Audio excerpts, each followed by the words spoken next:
Some further thought on Second Kings as we have read through that. We see the further error of Israel in trying to have security by treaties with the nations round about, including Egypt, that they were freed from long ago. It's interesting to turning from the living God to finding security with an alliance in Egypt seems to be exactly contrary to living the covenant that God had promised from the time of the Exodus. And then we also have the last kings of Judah and how they even took part in burning their firstborn on the live coals to the image of the Canaanite god Moloch. So we see this horror perpetrated, and we see that God, through the prophets, tells them surely that destruction is coming.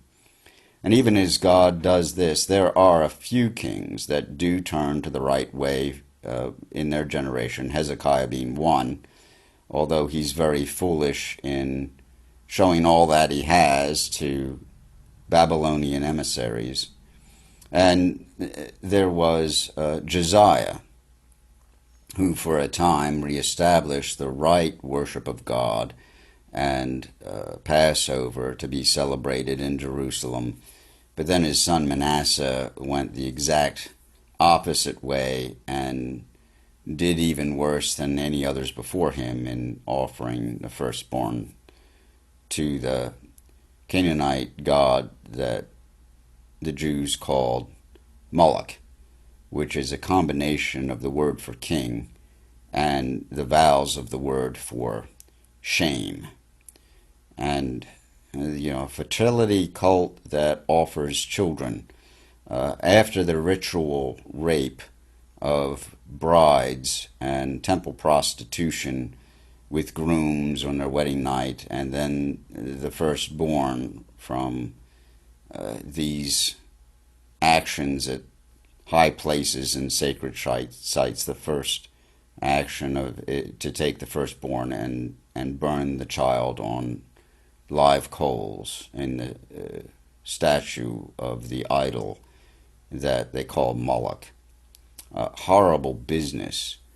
And yet, we too, in our modern era, take part in things that are considered horrible by anybody's standards, but we do them in the name of freedom and in the name of, the further euphemism has been used of reproductive rights.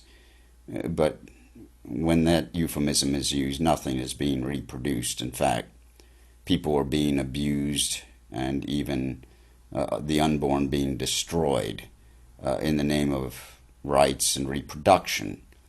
Certainly, clearly against the will of God from early on.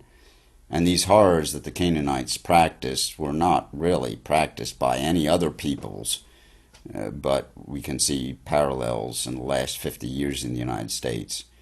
And when we turn from God and are claiming other powers and claiming things that don't truly belong to us, horrors do happen, don't they?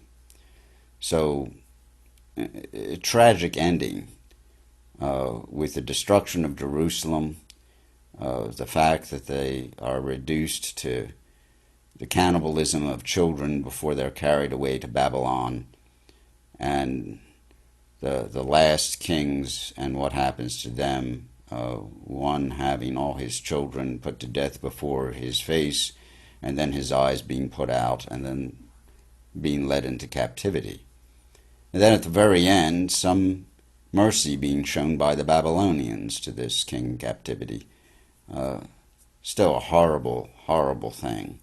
Yet we find that God had more than amply warned them, and yet we will find that God will be faithful to God's covenant with the descendants who have now given great opportunity, even in captivity, to serve the living God. And we'll hear some very heroic stories of that. But that's all to come. I hope this has been some help as we have talked about the last things in the last times of Israel before their captivity, Israel and Judah.